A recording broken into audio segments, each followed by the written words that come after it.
दौलत है और इस पैसे की भी कोई हकीकत है।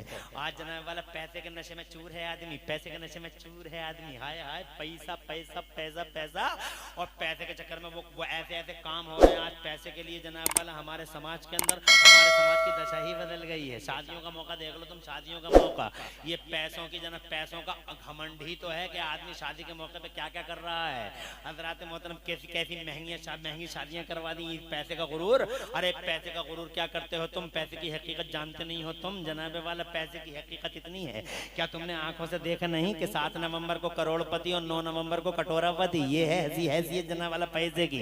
रात के 12 बजे ऐलान हो जाता 500 का बंद, 1000 का बंद, और पता चला 7 नवंबर को करोड़पति और 9 नवंबर को कटोरापति। क्या हैसियत है पैसे की, तुम जानते नहीं। पैसा कोई दौलत है, सोना कोई दौलत है, चांदी कोई दौलत है, दौलत है ईमान। जोर से बोलो, अरे ईमान है दौलत, नबी की गुलामी है दौलत। हमारा सीना 56 का नहीं 72 का है कि अल्लाह ने हमें इस दुनिया में मुस्तफा के गुलाम में पैदा किया, हमारी गर्दनों में रसूल की गुलामी का पट्टा डाला। मगर इससे बड़ी दौलत है, इस बड़ी दौलत को चुराने के लिए भी तरह तरह के डकैत लुटेरे चारों तरफ मौजूद हैं। और लुटेरों का सरगना जनाबे वाला उन्हें रोजाना कई बार ट्रेनिंग देता है। जानते हो कौन है वो? इस ईमान का सबसे बड़ा लुटेरा कौन है? इस ईमान का सबसे बड़ा लुटेरा शैतान है। शैतान जाल बनाता है, शैतान घात लगाता है, शैतान कमीनगाहों से निकलता है, शैतान आगे से आता है, शैतान पीछे से आता है, शैतान दाएं से आता है, शैतान बाएं से आता है। कहता ला यनहु मिन बैनि अयदीहिम व मिन खल्फिहिम व अन अयमानिहिम व अन शमाइलिहिम वला तजिदु अक्सरहुम शाकिरीन। तरह तरह के कलर लाता है निकाल निकाल के। गरीबों की शादियों में लगा दो और खड़े होकर खा लो। इधर समोसे का काउंटर रखो, इधर समोसी का रखो।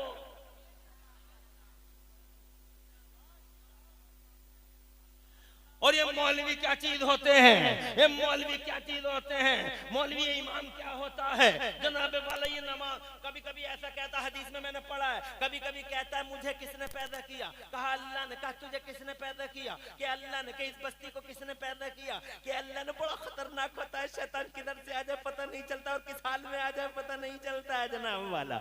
कब आदमी के दिमाग पे आके बैठ जाए पता भी नहीं चलता। शैतान शैतान है बहुत जनाब वाला, टिरिक है इसके पास, हजारों टिरिक है, वादा कर चुका है अल्लाह की तरफ से, इसे इजाजत भी मिल गई है। टिरिक इस्तेमाल करता है, बहुत बड़े बड़ों को रास्ते से भगा चुका है, बहुत बड़े बड़ों को रास्ते से काट चुका है, बहुत बड़े बड़ों का रास्ता मोड़ चुका है। बड़े बड़े ईमानदारों, बड़े बड़े मुत्तकियों, पारसाओं, परहेजगारों पे शैतान ने हमला किया है जनाबे वाला।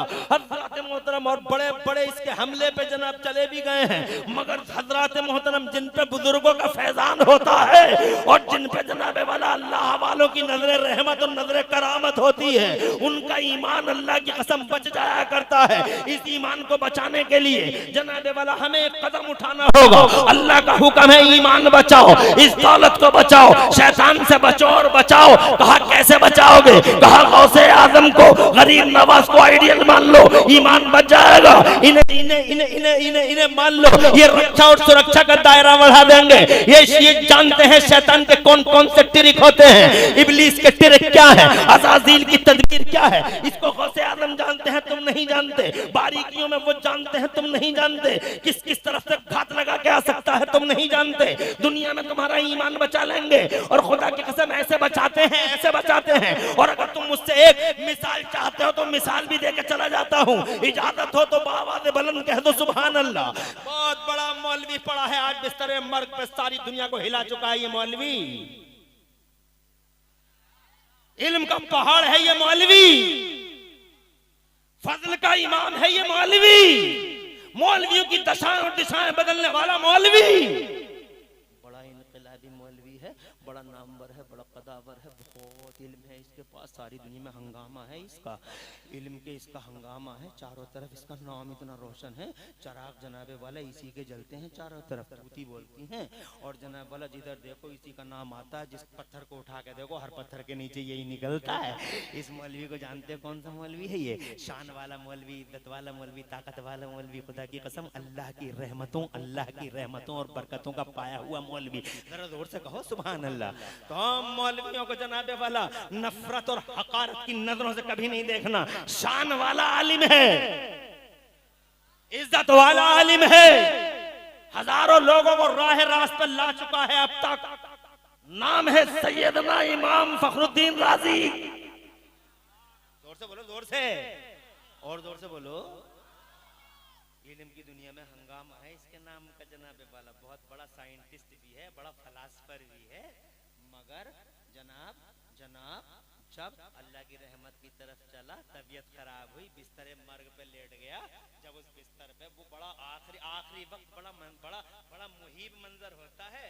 तुम तो मालों पे मरते हो, अत्याचारी करते हो, तुम जनाबे वाला अहंकार करते हो, गुरूर करते हो, कभी जवानी के नशे में फट जाते हो, कभी मालों के नशे में फट जाते हो।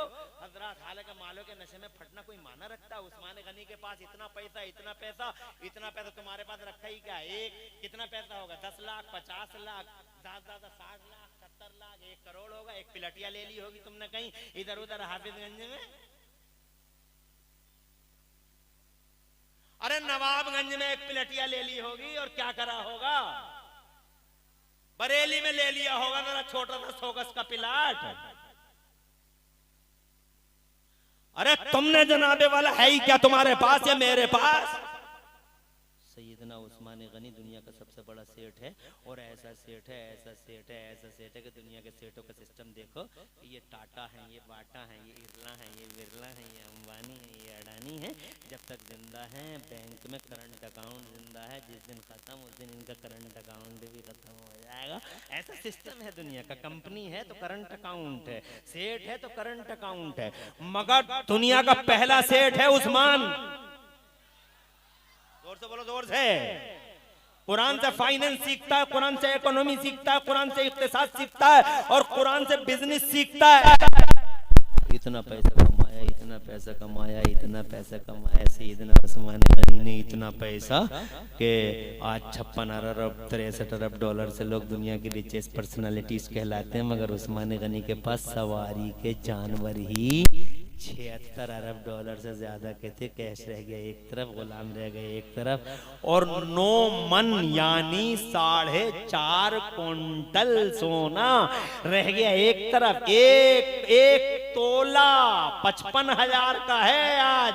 एक तोला 55,000 रुपए का, 55,000। 10 ग्राम तो बहुत मुश्किल होगा, तो 20 तोले दे देता। बहुत बड़ा जो अपने आप को फूले ना समाता ऐसा चलता है, 20 तोले से ज्यादा नहीं देता। 30 तोला, 40 तोला, 50 तोला, बात खत्म हो गई। मगर उस्मान गनी के पास 30 तोले, 50 तोले, 60 तोले नहीं, पूरा 4.5 क्विंटल। 4.5 क्विंटल। तुम माल के नशे में फट गए, और ऐसे फटे कि तुमने लोगों के बंदों के हक मारने की तरजीह में नहीं। कितने तो ऐसे मालदार देखो ना, या ट्रैक्टर वाले से कहते हैं मेड़ काट लिए मैं देख लूंगा। अबे तू देख लेगा, तुझ जैसे तो जाने कितने देखे जा चुके। जाके कब्रिस्तान में देख ले कैसे कलर बदल लिया। तू देख लेगा बे, ये माल का नशा है। खड़े होकर खाना खा रहा, मौलाना जरा समझा दे यार। मौलवियों ने यार अजब हालत कर रखी है यार। इन मौलवियों ने यार इस्लाम को बड़ा मुश्किल बना डाला। इन्होंने इस्लाम ईदी था, इस्लाम को डिफिकल्ट कर दिया। इन लोगों ने इस्लाम को इतना डिफिकल्ट कर दिया। अबे खड़े होकर खा लो या बैठ कर खा लो, क्या प्रॉब्लम है? ए मास्टर साहब सुनिए, प्रॉब्लम है। खड़े होकर खाते हो, वीआईपी इज़म कहलाता है। तुम्हारी नजरों में होगा वीआईपी इज़म। अगर खड़े होकर खाने का नाम वीआईपी इज़म है, अगर खड़े होकर खाना वीआईपीओं का तरीका है, तो फिर मास्टर साहब जरा ये तो बतलाइए। इंजीनियर साहब आप भी जरा देख लीजिए, बताइए। डॉक्टर साहब, एमबीबीएस साहब, भूतपूर्व लंदन, जरा आप भी समझाइए। अगर खड़े होकर खाने का तरीका, अगर खड़े होकर खाना वीआईपी इज़म है, तो फिर गधे को क्या कहिएगा आप, जिसने बैठ कर कभी खाया ही नहीं? भैंस को क्या कहेंगे, जो बैठ कर कभी खाती ही नहीं है? हमारे अब्बा तो, हमारे यहाँ भैंस है, और जब भैंस को हम चारा डालते हैं, सानी वगैरह कुछ करते हैं, तो बैठी हुई होती है तो लात मारते हैं पीछे से, उड़ जा खा ले, यानी खड़ी हो जा। खड़े होकर खाने का तरीका ये इंसानों का नहीं, भैंसों का है, जानवरों का है। और आप भी खड़े होकर कहते हैं, आप डॉक्टर साहब आप भी खड़े, मास्टर साहब आप भी खड़े, इंजीनियर साहब आप भी खड़े। एक जानवर में और डॉक्टर साहब में क्या फर्क है? What difference between both? कोई बताए तो। आप खड़े होकर खाना खाएंगे, ये पैसों के नशों में चूर होकर आपके नफ्स ने आपको मजबूर कर डाला। मगर कितना पैसा है आपके पास, खुदा की कसम ये उस्मान गनी है। इतना बैठ जा रे, इस लड़के को बैठाओ, बैठ जा बैठ जा। अरे यार, ए टोपी वालों दोनों ऐसे बैठ जाओ नीचे को, ऐसे ही माछी है फौरन बैठ गया। अगर ये कह देता मैं तो नहीं बैठ रहा था, हम क्या कर लेते, लेकिन माछी है, समझ गया, जल्दी बैठ गया। खुश रहो, आबाद रहो। अभी तो बड़े पीर साहब की बात करनी है यार। मैं बताऊं, मुझे 1 घंटा काफी है क्या? ना, मुझे 1 घंटा कहाँ काफी होता है।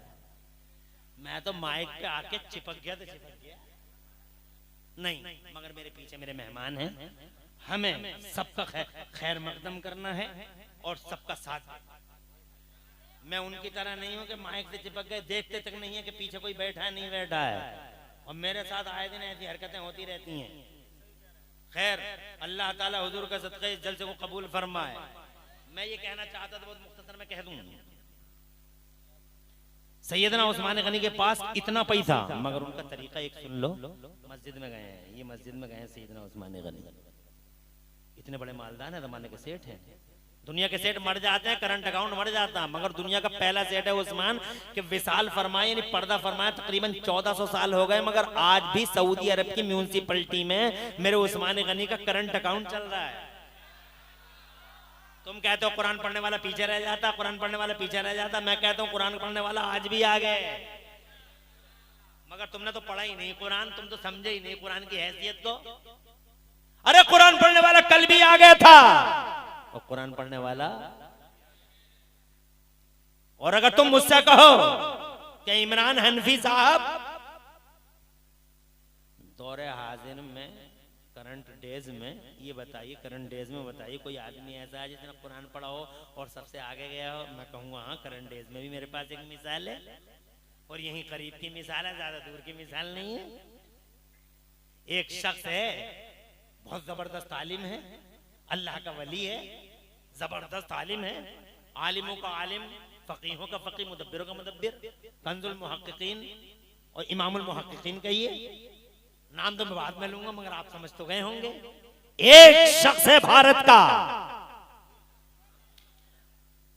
अल्लाह ने वो इल्म दिया उसे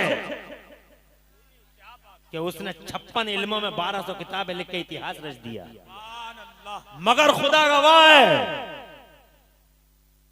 वो शख्स एक दिन भी न कॉलेज में पढ़ने गया न यूनिवर्सिटी में पढ़ने गया। उसने या तो पूरी जिंदगी में अल्लाह का कुरान पढ़ा या मुस्तफा का बयान पढ़ा, और कुछ नहीं पढ़ा। मगर उसकी किताबें देखो तो जियोलॉजी में, बायोलॉजी में, टाइम में, जोगाड़ सब में है, और जनाबे वाला तरह तरह के इल्मों में है। और जनाबे वाला ऐसा इल्म, खुदा की कसम के नाम सुनोगे तो हैरान रह जाओगे। इल्मों की ब्रांच, खुदा की कसम किसी ने तो 150 ब्रांचों तक पहुंचा दिया, मगर सच्चाई ये है कि 56 ब्रांच, 56 ब्रांचेस ऑफ नॉलेज में खुदा की कसम उस शख्स ने 1200 से ज्यादा किताबें लिख के इतिहास रच दिया। रहने वाला वो भारत का है, पूरे संसार में, एकेडमिक वर्ल्ड में उसमें भारत का नाम रोशन कर दिया।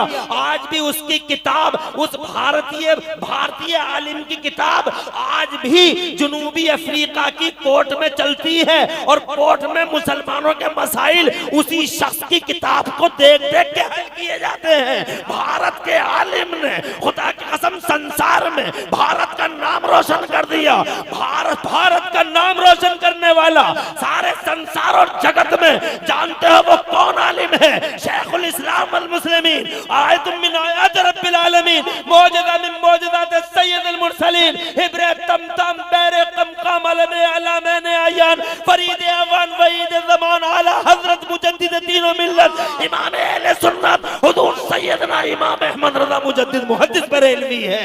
जिसने एक दिन कॉलेज नहीं पढ़ा, एक दिन यूनिवर्सिटी नहीं पढ़ा, या तो कुरान पढ़ा या मुस्तफा का बयान पढ़ा, और आलम यह है इतनी आगे चला गया कि आज दुनिया की यूनिवर्सिटियों में सबसे ज्यादा पीएचडी अगर किसी पे हो रही है तो बरेली के। मेल फीमेल मुस्लिम नॉन मुस्लिम, अल्लाह जज़ाए खैर दे।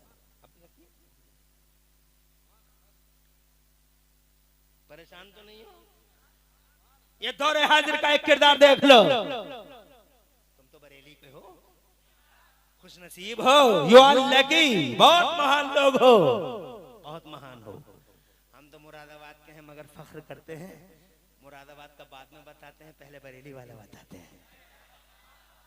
कोई हमसे पूछता है आप कहां से, तो मुरादाबादी बाद में। क्या शान है जनाबे वाला बरेली वालों की भी, कैसा नवाजा है अल्लाह ने बरेली को आला हज़रत। आगे बढ़ता हूं, मैं ये कहना चाहता था, ये इतने बड़े मालदार हैं और ये मस्जिद में जरा इनका अंदाज देखिए, इतने बड़े मालदार हैं, मस्जिद में आए हैं तो इन्होंने वजू बनाया और वजू बना के मस्जिद में आए, मस्जिद की छत को देखा, मुस्कुराने लगे। एक साहब पहले से ही मस्जिद में बैठे हुए थे, वो करीब आए, आके बोले सरकार बहुत देर से देख रहे हूँ मैं आपको, आप वजू बनाते हैं, मस्जिद में आते हैं, छत को देखते हैं, मुस्कुराते हैं, हुजूर अकेले ही अकेले क्यों मुस्कुरा रहे हैं, कैसे मुस्कुरा रहे हैं, आप अकेले ही अकेले कैसे मुस्कुरा रहे हैं? तो सैयदना उस्मान गनी फरमाते हैं जानना चाहते हो मैं क्यों मुस्कुराया? बोले जी सरकार मैं ये जानना चाहता हूँ आप क्यों मुस्कुराए। जुमला सुनो ईमान ताज़ा हो जाएगा, और मालदारों माल के नशे में चूर नहीं होना, इसको सुन के इबरत हासिल करना। सैयदना उस्मान गनी फरमाते जानना चाहते मैं क्यों मुस्कुराया? बोले जी सरकार। इरशाद फरमाया मुझे नहीं मालूम वो क्यों मुस्कुराए थे। फरमाते मुझे नहीं मालूम वो क्यों मुस्कुराए थे, मगर इस मकाम पर एक बार मेरे नबी इसी छत को देख के मुस्कुरा दिए थे। आज मैं भी उसी मकाम पे खड़ा था, मैंने भी सोचा क्यों ना मुस्कुरा दूं और हुजूर की सुन्नत पे अमल कर लूं। मालदार इस जनाब वाला मालदार हैं, मालदारों के मालदार हैं, सेठों के सेठ हैं, मगर हर वक्त मुस्तफा की सुन्नतों की कॉपी की बात करते हैं। एक हम हैं खड़े होकर खाएंगे, जबकि आज मुस्तफा की एक एक सुन्नत का सर्वे हो रहा है। क्या तुम्हें पता नहीं है चंडीगढ़ के पीजीआई के डॉक्टरों ने अभी अभी सर्वे करके और तज्जिया करके और जनाबे वाला तहकीक करके दुनिया के सामने रिजल्ट रख दिया है। अरे अखबारों की कटिंग तो तुमने भी पढ़ी होगी, मैं बताए देता हूं, इजाजत हो जोर से कह दो सुभान अल्लाह। चंडीगढ़ के पीजीआई के डॉक्टरों की रिसर्च आई है, वो कहते हैं कि जो लोग खड़े होकर खाना खाते हैं, जो लोग खड़े होकर खाना खाते हैं 99% उन्हें कैंसर होने का चांस है। इसका मतलब जो बैठ के खाएं उन्हें 99% चांस है कि कैंसर नहीं होगा। तो बोलो यार सुभान अल्लाह। मुस्तफा की सुन्नत का सर्वे हो रहा, मेरे पास टाइम होता कुछ सुन्नतें बताता, कुछ सर्वे दिखाता, तुम्हारी समझ में आता। इसलिए जनाबे वाला कम से कम इतना तो करो कि खड़े होकर खाना बंद कर दो। कम से कम आज के जलसे में यही नियत कर लो कि हर हाल में हम बैठ के ही खाएंगे। हमारे मुरादाबाद के एक डॉक्टर साहब से किसी ने पूछा कि मेरे घुटनों में बड़ा दर्द होता है। डॉक्टर साहब मुसलमान नहीं थे, कहने लगे घुटनों में दर्द होता है? बोले जी घुटनों में दर्द होता है। तो कहने लगे ऐसा लगता है तुम खड़े होकर पानी पीते हो। जो लोग खड़े होकर पानी पीते हैं अक्सर उन्हें घुटनों की बीमारी हो जाती है। कहा साहब ये तो मैं मतलब ये है कि पानी तो हर तरह से पी लेता हूँ। तो कहने लगे ऐसा करना, आज के बाद पानी जब भी पीना तो बैठ के पीना और कई सांसों में पीना और चूस चूस के पीना, गटर गटर नहीं पीना। हजरात मोहतरम जब डॉक्टर साहब की ये बात मेरे कानों तक आई, खुदा की कसम मुझे मुस्तफा की हदीस याद आई। अरे मुस्तफा जाने रहमत की सुन्नत तो यही है, पानी जब भी पियो बैठ के पियो। वो कहते कई सांसों में पियो, नबी कहते 3 सांसों में पियो। मुस्तफा कहते हैं गटर गटर मत पियो, चूस चूस के पियो। अगर तुम ऐसा करते हो तो डॉक्टर साहब का कहना घुटनों का दर्द नहीं होगा। मगर जनाब वाला कौन बताया आपको? आप तो माल के नशे में चूर हैं। आगे बढ़ता हूँ, टाइम ज्यादा हो रहा है मैं समझ रहा हूँ। तो दुनिया में तो खुदा की कसम ईमान के लुटेरे शैतान से ये बचाते हैं, ये बहुत बड़े आलिम हैं, बिस्तरे मर्ग पर हैं। हजरात सारी जिंदगी धमाका रहा इनका, डंके बजे इनके, मगर आखिरी टाइम में शैतान ने घेर लिया आलिम साहब को, रादी साहब को शैतान ने घेर लिया, ईमान के लुटेरे ने घेर लिया। दुनिया से ईमान बचा के ले जाओ, सबसे बड़ी दौलत यही है हजरत मोहतरम। मगर घेर लिया मौलाना साहब को, आलिम साहब को घेर लिया शैतान ने। शैतान ने कहा राजी,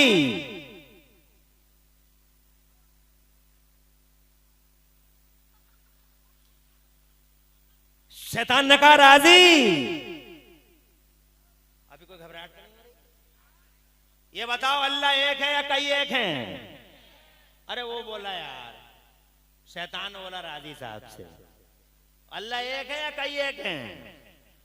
तो राजी साहब बोले अल्लाह एक है। शैतान ने कहा दलील दो। इमाम राजी ने दलील दे दी, शैतान ने तोड़ दी।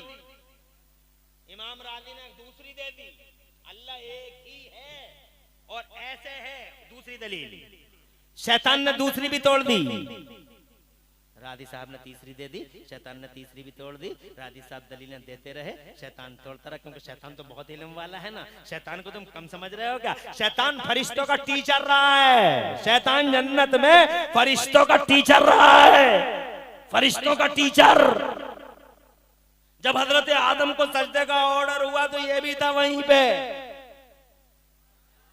बहुत बड़ा इल्म है इसके पास। अल्लाह की बारगाह में सबसे पहले अकल का यूज करने वाला यही है। जब अल्लाह ने फरमाया सजदा करो, सारे फरिश्ते झुक गए सजदे में। ये कहने लगा मैं नहीं करूंगा। अल्लाह ने फरमाया तू क्यों नहीं करेगा? तो इसने पहले सबसे पहले अकल चलाई, अकल चला के बोला मैं क्यों करूं, मैं क्यों करूं इसे सजदा, ये नीचे वाला मैं ऊपर वाला। अल्लाह ने फरमाया क्या नीचे वाला ऊपर वाला? तो कहता हाँ ये नीचे वाला मैं ऊपर वाला, ये मिट्टी से बना मैं आग से बनाऊं, मिट्टी नीचे को जाती है आग ऊपर को जाती है, मैं ऊपर वाला ये नीचे वाला, मैं क्यों करूं सजदा? अल्लाह ने फरमाया उखरुज मिनहा फइन्नका रजीम, गेट आउट फ्रॉम हियर, निकल यहां से मरदूद कहीं का। तवज्जो है आपकी? मगर इल्म बहुत है। एक दलील 10 दलीलें दे दी, 20 दलीलें दे दी, 50 दलीलें दे दी, 100 दलीलें दे दी, 200 दलीलें दे दी, 300 दलीलें दे दी। हर दलील को तोड़ता रहा, तोड़ता रहा, शक में डालता रहा।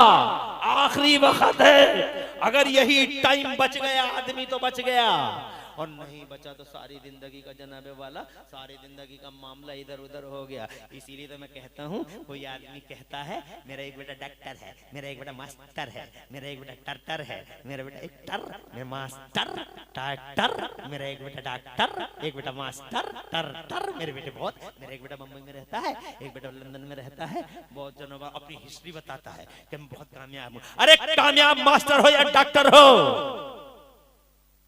तेरा बेटा चाहे इंजीनियर हो या वकील हो, अभी अपने आप को कामयाब मत समझ। कामयाब वो है जो दुनिया से अपना ईमान बचा के ले जाए। और जब तू अपने बेटों की डॉक्टरी मास्टरी की बात करता है तो काश तेरे पास ऐसा दिमाग होता, सोच होती कि तेरे डॉक्टर मास्टर और इंजीनियर बेटे के साथ एक बेटा तेरा आलिम होता या हाफिज कुरान होता।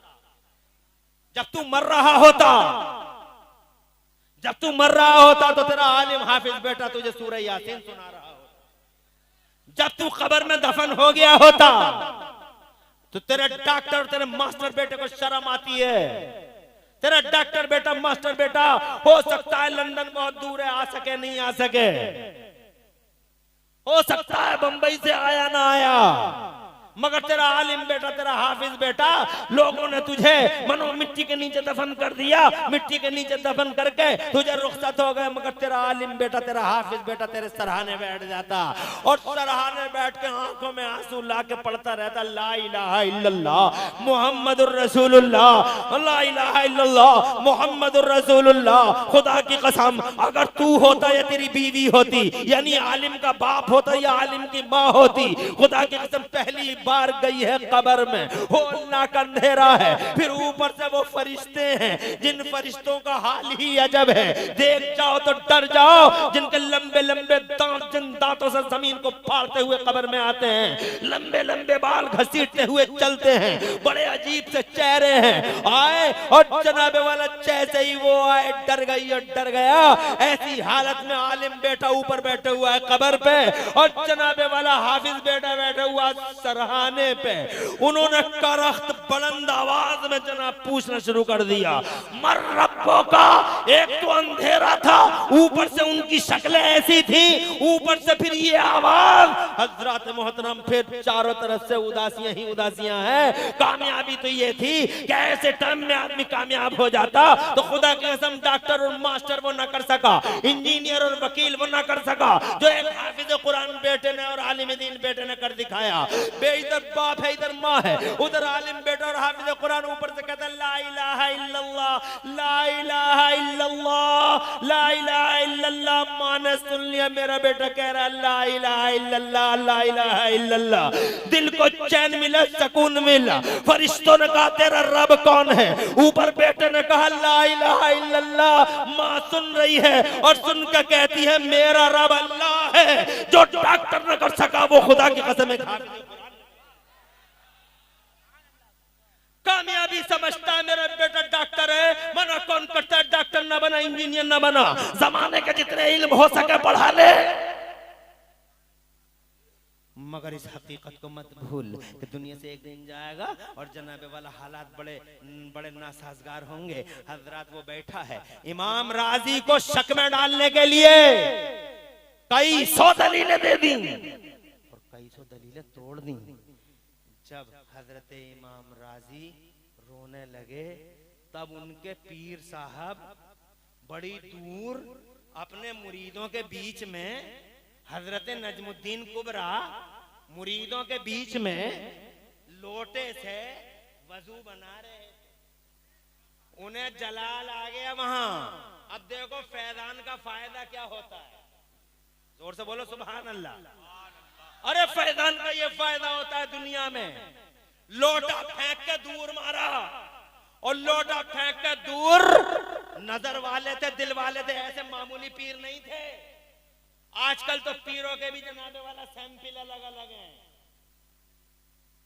किसी का चेहरा देख लिया तो पीर साहब, किसी का चश्मा बहुत अच्छा है लगा, अरे पीर साहब बहुत बढ़िया होंगे, चश्मा बहुत बढ़िया है।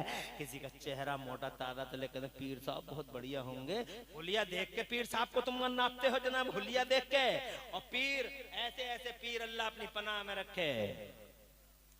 मेरे साथ 10 नवंबर को ऐसी घटना घट गई। 10 नवंबर, इसी 10 नवंबर को कि अगर मेरी जगह कोई मामूली सा भी पीर टाइप होता तो इस वक्त दुनिया में सबसे बड़ा पीर, इस वक्त भारत में सबसे बड़ा पीर उसे ही बना देते। 10 नवंबर को मैं जलसे में था पटवाई, जिला रामपुर में। पटवाई जिला रामपुर के करीब में 10 नवंबर की रात मुफ्ती वसीम की दावत पर था। जलसा हो रहा था, बहुत सारे लोग जलसे के मजमे में बैठे हुए थे, तकरीर मेरी हो रही थी और मैं एक हदीस सुनाने वाला था झूम झूम कर। इतने में ये कुत्ता आ गया। जब जलसा शबाब पे था, एक कुत्ता अंदर आ गया ग्राउंड में। तो जैसे सब सुन रहे थे, मैंने उससे भी कह दिया कि तू भी बैठ जा। तो जैसे ही मैंने कहा तू भी बैठ जा, वो फौरन ही बैठ गया। वो फौरन बैठ गया। पटवाई 10 नवंबर की बात। और बैठ गए। मैंने जब हदीस सुनाई तो वो झूमने लगा और लेट गया, और लेट के वो सुनने लगा हदीस। तो मैंने कहा देखो यार कैसा जज्बाती है, तो और ज्यादा जज्बात में आ गया वो। तो जनाबे वाला ये पटवाई की बात है, अगर मेरी जगह कोई ओना पोना पीर भी होता तो पूरे भारत में आज अकेले ही होता।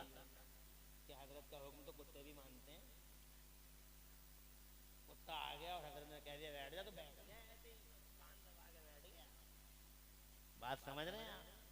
पीर ऐसे नहीं जो जेबों पे नजर रखें। नजमुद्दीन कुबरा पीर हैं, दिल वाले हैं। सुभान अल्लाह।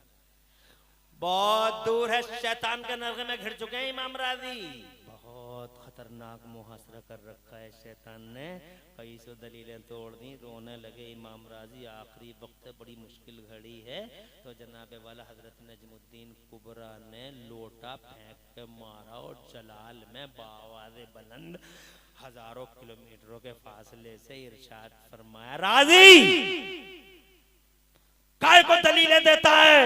ये कह दे कि बगैर दलील के अल्लाह को एक मानता हूं। जोर से बोलो, जोर से। बगैर दलील के अल्लाह को एक मानता हूँ। इमाम राजी ने कहा बगैर दलील के अल्लाह को एक मानता हूँ। शैतान रफू चक्कर हो गया, ला इलाहा इल्लल्लाह पढ़ा और अल्लाह की रहमत की तरफ चले गए इमाम राजी। ओ लोगों, इन सच्चों के साथ का फायदा देखा, दुनिया में ये फायदा है कि तुम्हारा ईमान बचा, और अगर कहो तो आखिरत का भी एक फायदा दिखाऊं, मगर टाइम तो इजाजत नहीं देता। टाइम इजाजत नहीं देता, 1.5 घंटा भी पूरा हो ही गया। हालांकि मैंने जो है हजरत मोहतरम आपसे, और अभी तो बड़े पीर साहब का जिक्र पाक भी रह गया है, लो 5 मिनट उनका जिक्र पाक भी कर लो। आखिरत में क्या फायदा है ये हम बाद में बता देंगे, किसी दिन और आ जाएंगे, एक आज जलसा और करवा लियो। एक आज हसन भाई को बुला लियो, मोहम्मद अली फैजी को बुला लियो, मुझे बुला लियो, बहेड़ काम तमाम। एक जलसा और बाकी बातें करने के लिए। बड़ा अच्छा लगा माशाल्लाह, क्या जलसा किया माशाल्लाह, और क्या नूर छाया रहा जलसे पे। और जहां तक सवाल है मेरे बड़े पीर का, जोर से बोलो, रोशन ज़मीर का, तो उसके फैजान का तो पूछना ही क्या है। वो तो दुनिया में भी बचाते हैं, आखिरत में भी बचाते हैं। जनाबे वाला वो तो खुदा की कसम मुमताज वलियों में से एक वली है, वलियों के इमाम हैं वो, गौसे आजम की शख्सियत। अल्लाह की कसम यूं समझ लो कि आम के पेड़ पे आम ही उतरता है। मैंने आम के पेड़ पे कभी अमरूद उतरते नहीं देखा। खरबूजे की बेल पे तुमने कभी तरबूज देखा है? तरबूज की बेल पे कभी खीरा देखा? जब माही अब्दुल्ला, जब अब माही जनाबे वाला सैयदा उम्मुल खैर जैसी निकोकार पाकीदा खातून हो, जोर से बोलो, जोर से, और जब बाप ही अबू साले जंगी दोस्त जैसा जाकिर खुदा और जाकिर रसूल हो, हर वक्त जिसके होंठ अल्लाह की याद में रहते हो, हर वक्त जो रतबुल लिसान रहता हो, जिक्र इलाही से सरचार रहता हो, और जनाबे वाला जो लुक़्मा हलाल खाने का ऐसा आदी हो कि सेब जो दरिया में बह के आ गया था, जनाबे वाला वो खा भी लिया तो दूर कई दिनों की मसाफत तय करके दरिया में बहने वाले सेब को खाने की माजरत करने के लिए उस बाग में चला गया। बाग वाला भी हैरान था और दिल में बड़ा खुश भी था।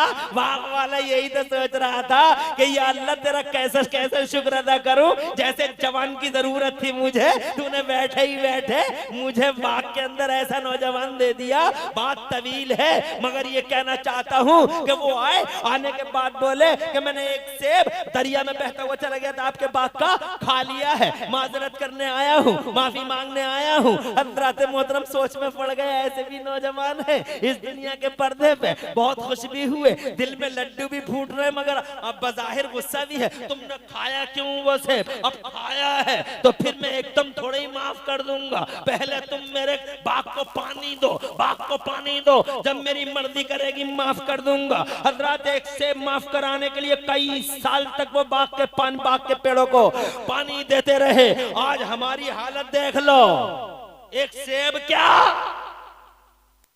मूंगफली का भाव करते ही करते 10-20 मूंगफली इधर से उधर हो जाती हैं, और सिंगाड़ों के ठेलों पे तो खैर ही नहीं, डकार तक नहीं आती। इतने सिंघाड़े भाव करते ही करते अंदर डकार का पता नहीं। अरे लुक़्मा हलाल खाने वाला ऐसा बाप है और जनाबे वाला ऐसी माँ है। हज़रत मोहतरम अंदाजा लगा लो, जब पेड़ ही ऐसा है तो फल कैसा होगा। जरा जोर से कह दो सुभान अल्लाह, और तड़प के कह दो सुभान अल्लाह। रमजान की पहली तारीख को पैदा हुए, मुस्तफ़ा के पर्दा फरमाने के तकरीबन 450 साल के बाद जिलान की जमीन पर तशरीफ लाए। पहला रमजान था, दिन में रोजा रखते और माँ का दूध नहीं पीते पूरा दिन। जरा जोर से कह दो सुभान अल्लाह। पूरे इलाके में मशहूर हो गया था कि सैयदों के घराने में एक बच्चा पैदा हुआ है जो रोजा रखता है। हज़रत मोहतरम मेरे गौसे आज़म रज़ी अल्लाह तआला अन्हु की कौन सी जिहद को देखोगे, उनको उनका दीन फैलाना देखो तो उन्होंने जनाबे वाला सारी जिंदगी पूरी दुनिया में दीन फैला के हक अदा कर दिया। अगर उनकी करामतें देखो तो जनाबे वाला करामतें ये हैं कि उन्होंने कई साल डूबी हुई बारात को अपने हाथ से निकाल के जिंदा कर दिया। जरा जोर से कह दो सुभान अल्लाह। और जनाबे वाला अगर ये देखना चाहो कि एक मर्द मोमिन अल्लाह को पुकार के कैसे रोता है तो गौसे आज़म को देख लो, जिन्हें अल्लाह अल्लाह ने इंसानों का शेख बनाया, जिन्नों का शेख बनाया, बास फरिश्तों का शेख बनाया। आज काबे का गिलाफ पकड़े हुए रो रहा है, काबे का गिलाफ पकड़े हुए। शेख सादी फरमाते हैं मैंने एक शख्स को देखा, वो काबे का गिलाफ पकड़ पकड़ के बहुत बहुत रो रहा था, उसके आंसुओं से काबे का गिलाफ भीग गया था। और वो अल्लाह से यूं कहता था, अल्लाह अगर मेरे अमल अच्छे ना हो तो कल मैदान महशर में मुझे अंधा उठाना। मैंने मेरे दिल में चाह बढ़ी कि मैं देखूं तो कि ये कौन है। जब मैंने झांक के देखा तो बहुत हैरानी हुई मुझे, ये कोई मामूली आदमी नहीं था, बल्कि ये बगदाद का गौसे आजम शेख अब्दुल कादिर जिलानी है। जरा जोर से कहो सुभान अल्लाह। मुझ पे तो कुछ भी नहीं, तुम पे तो कुछ भी नहीं, बगदाद वाला, वलियों का वली, वलियों का इमाम। एक एक अदा से मुस्तफा की याद आए, एक एक अदा से मुस्तफा की याद आए। ऐसा बड़ा पीर, रोशन अमीर, खुदा की कसम अल्लाह को पुकार पुकार कर रोता है। हम तो कभी रोते भी नहीं, हर वक्त ठट्टे करते हैं, मजाके करते हैं, डीजे बजाते हैं, थरकते हैं। भैया की बारात गई तो लड़कियां गीत गाती हैं, मौज गीत गाती हैं, डांस होते हैं। और हमारे इलाके में जनाबे वाला भात जाते हैं तो गीत गाती हैं, रोडों पे निकलती हैं गीत गाती हुई। कभी कभी सुनने को मिल जाते हैं, रोड पे ही घर है, रोड पे छोटी सी झोंपड़ी डाल रखी है, तो कभी कभी सुनने को मिल जाते, बड़ा अफसोस होता है। और गीत क्या गा रही हैं, ऐसा लगता है जैसे इलाके के सारे गीदड़ इकट्ठे होके एक साथ रो रहे हैं, एक साथ रो रहे हैं। अल्लाह अपनी पनाह में रखे। मेरे भाइयों मेरी बहनों, अगर गौसे आदम से सच्ची मोहब्बत है, उनकी अदाओं को अपनी जिंदगी में दाखिल करो। पढ़ो क्योंकि वो पढ़े हैं, लिखो कि वो लिखे हैं। वो जनाबे वाला मुत्तकी है, मुत्तकी बनो, परहेजगार है, परहेजगार बनो। उन्होंने जनाब दीन का डिफेंस किया, दीन का डिफेंस करो। उन्होंने सुन्नतों को जनाबे वाला आम किया, इसलिए मुस्तफा की कॉपी करते रहो। उन्होंने नमाजों को छोड़ा नहीं, नमाजें पढ़ते रहो। अखलाक का दामन छोड़ा नहीं, बद अखलाक मत बनो। और जनाबे वाला इतने बड़े मालदार हैं गौसे आजम के, according to recent currency 2-2 lakh रुपए की शेरवानी पहनते हैं, मगर घमंड नहीं।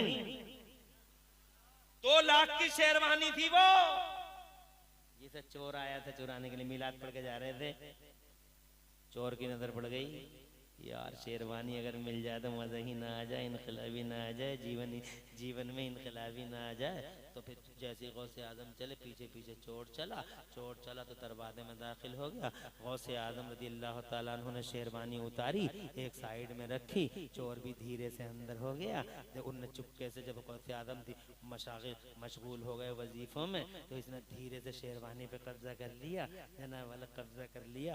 अब सोचने लगा जल्दी से बाहर निकलूं, निकलने वाला था, रास्ता मिला नहीं। जनाब जब रास्ता कोई मिला नहीं तो फिर इसने फैसला किया फजर के टाइम तो गेट खुलेंगे ही, अभी कहीं न कहीं छुप छुपा के बैठ जाओ। शेरवानी लेके बैठ गया, चटाई में लिपट गया, चटाई में लिपट के वहीं लेट गया, चटाई में लिपट गया वहीं लेट गया। रात को, आधी रात को किसी ने दरवाजा खटखटाया, हुजूर ने फरमाया कौन है दरवाजे पे? कहा सरकार मैं खिदर हूँ। कहा इस वक्त में आना कैसे हुआ? तो खिदर अर्ज करते हैं हुजूर फला इलाके में फौरन अब्दाल की जरूरत है, फौरन अब्दाल की जरूरत है, वहाँ अब्दाल चाहिए। तो मेरे गौसे आजम ने फरमाया अरे तो अब अब्दाल लेना है तो ऐसा करो सुबह को आना और सुबह को देंगे। कहा फिर सुबह तक अगर वो इलाका सरकार गरक हो गया, अगर गरक हो गया इलाका, तो मेरी जिम्मेदारी नहीं है, आपकी जिम्मेदारी है। तो गौसे आजम ने फरमाया तो फिर ठहरो अभी देंगे। खानका से बाहर निकले, चटाई पड़ी थी, चटाई में जनाब लिपटे पड़े थे।